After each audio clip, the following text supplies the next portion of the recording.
This is Gigi Risdell with What's Real in New Ulm, Minnesota.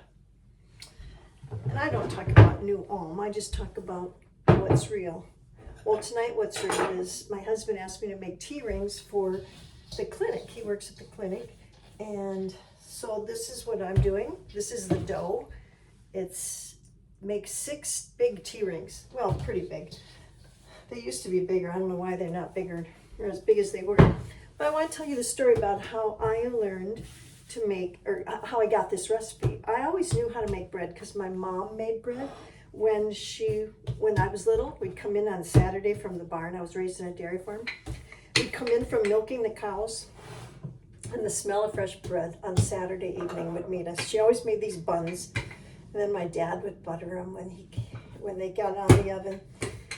Anyway, we were living in Sauk Rapids, that's in Minnesota, north by St. Cloud, and the lady across the street wanted to learn how to make bread.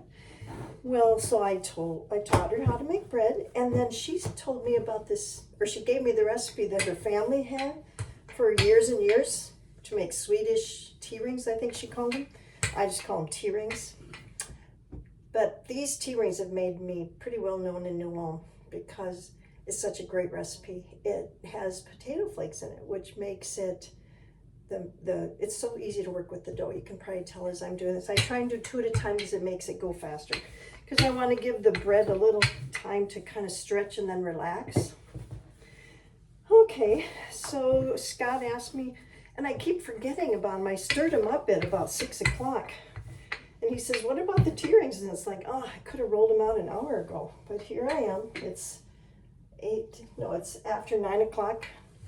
And I just listened to Trump give his, I don't know what you call it. He was some sort of an address. It was pretty positive. I wish he didn't have to talk about the previous administration, but he wanted to make it clear that he inherited a mess. And so he was telling us all his successes, and I think he has done a good job.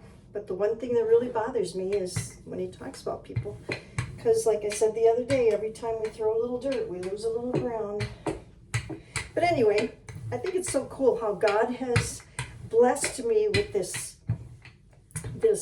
recipe just because I shared knowledge about how to make bread. So you can't outgive God. That was something my dad said a lot. You can't outgive God. And when you think about it, he owns the cattle on 1,000 hills. It's all his anyway.